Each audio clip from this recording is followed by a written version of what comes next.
morning sun cast long shadows across the dusty ground when Margaret first appeared at the edge of Samuel's ranch. She stood there, wrapped in nothing but a blood-stained sheet, her dark hair hanging loose around her shoulders like she had walked straight out of a nightmare. Samuel had been checking the fence line when he spotted her, and for a moment he couldn't move, couldn't breathe, couldn't do anything but stare at this broken woman who had somehow found her way to his land. The horses in the corral behind him snorted and shifted, but Samuel remained perfectly still, his weathered hands gripping the fence post until his knuckles went white.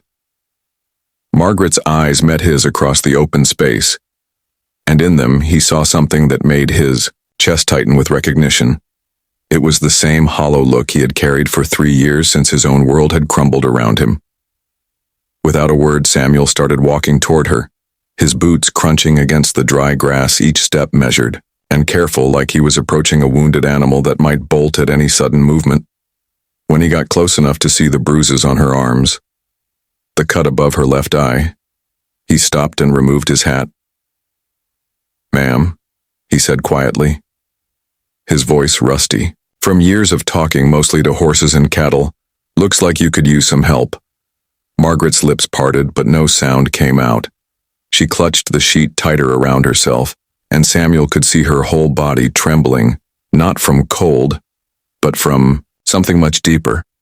"My name is Samuel Morrison," he continued, keeping his voice low and steady. "This is my ranch and you're safe here." The word safe seemed to break something loose inside her, and Margaret's knees buckled. Samuel caught her before she hit the ground, his strong arms wrapping around her carefully like she was made of glass.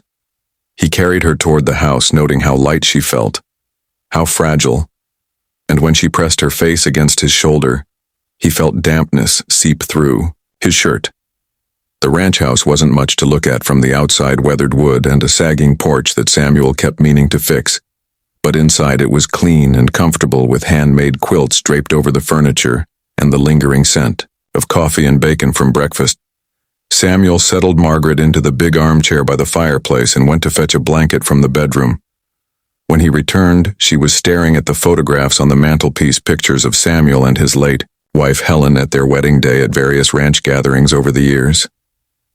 "She was beautiful," Margaret whispered, and Samuel was surprised to hear her voice. It was softer than he had expected, with a slight accent that reminded him of his grandmother's stories about the old country. "Yes, she was," Samuel agreed, draping the blanket around Margaret's shoulders. "Helen passed 3 years ago, cancer." Margaret nodded as if she understood the weight of that loss. Even though they had just met, Samuel went to the kitchen and put the kettle on, then returned with a first aid kit. "May I?" he asked, gesturing toward the cut above her eye. Margaret nodded and sat very still while Samuel cleaned the wound, his touch gentle despite his calloused hands. "What happened to you?" he asked quietly, not looking at her face while he worked. Margaret was quiet for so long that Samuel thought she might not answer. Then the words came in a rush, like water breaking through a dam. Her husband Thomas had seemed like a good man when she married him 25 years ago. He ran a successful business in town, had a nice house, made all the right promises about love and devotion and building a life together. For the first few years, things were good. Thomas was attentive and caring, and Margaret thought she had found her happily ever after. But success changed him, or maybe it just revealed who he had been all along. The business grew, and with it came money and power and attention from younger women who found wealthy, married men irresistible. Margaret tried to ignore the signs at first. The late nights at the office, the unexplained expenses, the way Thomas seemed to look right through her when they were in the same room. She told herself it was just stress from work, that things would get better once the business stabilized, but they didn't get better. They got worse. Thomas began bringing his secretary Linda to company events, introducing her as his assistant, but Margaret could see the way he looked at her, the way Linda's hand lingered on his arm when she handed him papers. When Margaret finally confronted him, Thomas didn't even try to deny it. He told her he had fallen in love with Linda, that their marriage had been dead for years anyway, and that Margaret should be grateful he was being honest instead of sneaking around. What he didn't tell her was that he had already moved most of their money into accounts that Margaret couldn't access. He didn't tell her that he had been meeting with lawyers, for months working out a way to divorce her without losing half of everything. And he certainly didn't tell her that when Margaret refused to sign the papers he had ready, he would resort to violence to get what he wanted. The beating had been methodical, calculated. Thomas had waited until the housekeeper left for the day, then cornered Margaret in their bedroom. He didn't hit her face at first, just her body where the bruises wouldn't show. He told her she could sign the papers and walk away with dignity, or she could make things difficult and he would destroy her reputation along with her body. Margaret had signed the papers. She had signed away 25 years of marriage, her home, her security, everything she thought was hers by right and by love, but even that wasn't enough for Thomas. He wanted her humiliated, completely broken, so that she would never think of causing trouble for him later. So he had stripped her clothes, torn them to shreds, and told her she could walk out exactly as she had come, into the marriage with nothing. I don't know how long I walked.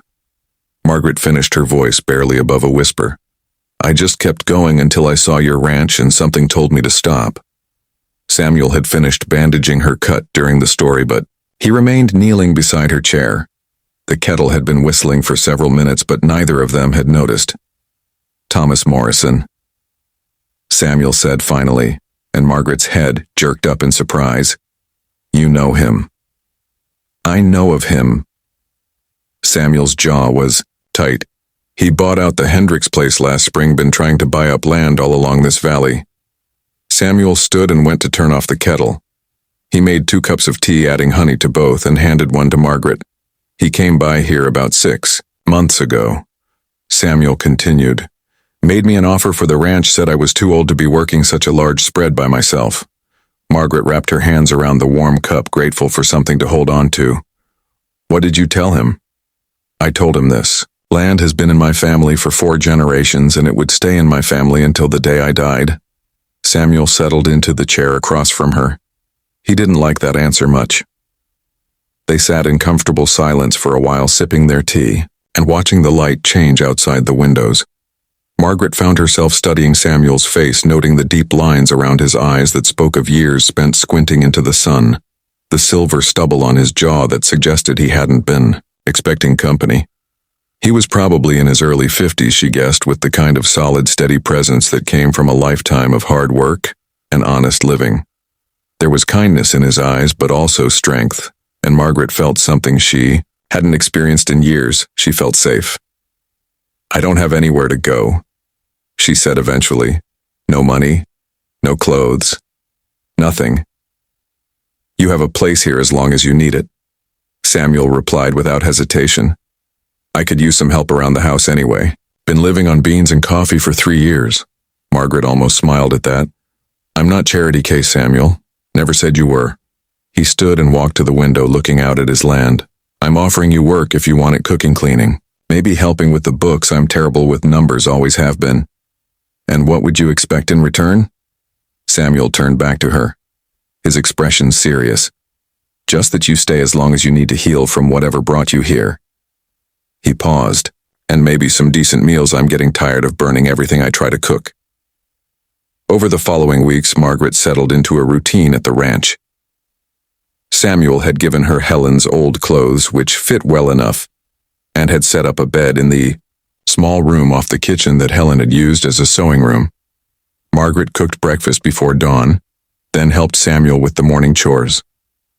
She discovered she had a natural way with the horses, and Samuel was impressed by how quickly she learned to handle the cattle. In the afternoon, she worked on the books, finding several errors that had cost Samuel money over the years, and organizing his paperwork into a system that actually made sense. Evenings they spent on the porch watching the sunset, and talking about everything except the circumstances that had brought her there. Samuel told her about Helen, about their 30-year marriage, and how they had never been able to have children despite years of trying. He talked about learning to ranch from his father and grandfather, about the droughts and good years, the cattle drives when he was young, and the way the land had changed over the decades. Margaret shared stories from her childhood, growing up on her family's small farm before her parents lost it to the bank. She talked about her love of cooking and gardening, about the books she used to read, and the dreams she had once had of traveling to places she had only seen in pictures. Neither of them mentioned Thomas or the violence that had driven Margaret to Samuel's door. But sometimes in the evening light, when Margaret thought Samuel wasn't looking, she would catch him studying the fading bruises on her arms with an expression that made H.